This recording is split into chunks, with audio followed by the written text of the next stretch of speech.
It'll be interesting to see what happens in Trump's first 100 days, especially when it comes to trade. On trade, I am going to issue our notification of intent to withdraw from the Trans-Pacific Partnership, a potential disaster for our country. I would expect that not much is going to happen, in fact.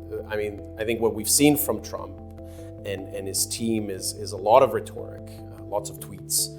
But my feeling is that there's going to be a lot of grandstanding. Yes, probably TPP is dead, but in fact, it already is. It's not going to change anything. He's just not going to send, he doesn't have to sign it. He doesn't have to send it to Congress, and that becomes a moot point. The fact of the matter is that the TPP is structured so as to sort of promulgate the American economic model in the Asia Pacific. One might characterize this as the TPP is a suit that fits the Americans like a well-tailored Italian suit. Why would they not want to put this in play in the Asia Pacific? The rhetoric in the campaign in the United States was, of course, very much negative towards trade, and to some extent blamed trade for the state of the economy in the United States. They leave Michigan, they take them out of Detroit and all over the place, and they go to Mexico. There's no way that helps us. We are getting killed on trade. On the one hand, the studies show that free trade is a good thing, and it's job creating, that it's supposed to create economic growth. Why is there such a backlash? Whenever you've got a downturn or poor growth, the first thing you blame is the foreigner, the foreign good, the foreign service provider, the foreign company. And so there's a backlash against things foreign. NAFTA is the worst trade deal maybe ever signed anywhere, but certainly ever signed in this country. Total renegotiation of NAFTA, which is a disaster for our country. The question is, will there be a trade shock facing Canada? And I think that we have to be prepared for that at least, and to scope that out and how we would respond. Canada has repeatedly faced trade shocks from the United States. Typically, this has nothing to do with us. As in the present case, the Mexico and China are in the crosshairs. We're not. We have a very balanced trade with the United States. Our current account balance is almost perfectly even right now.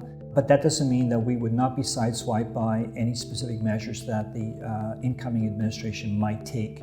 And the Americans have taken measures in the past when they felt they were getting a raw deal from the international system.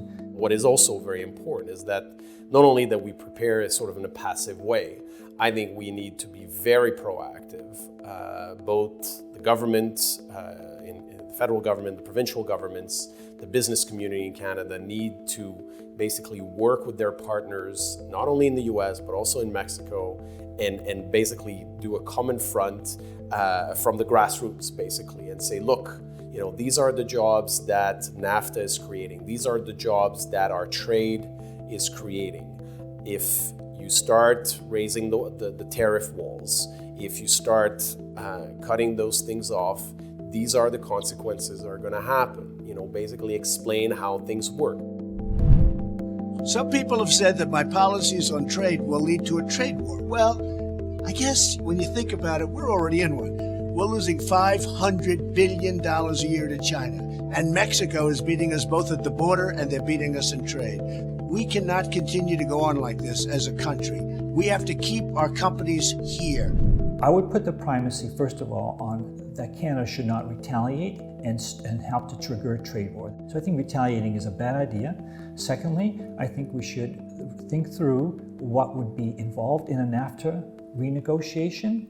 If NAFTA is abrogated, I don't think that's the end of the world. We still then have the Canada-US FTA in place, and I think Canada should, at this point in time, try and roll with the punches, not make waves, and make the Canada-US FTA work. So I think that the job for us in the next, in the lead up to and during the first 100 days is actually thinking this thing through.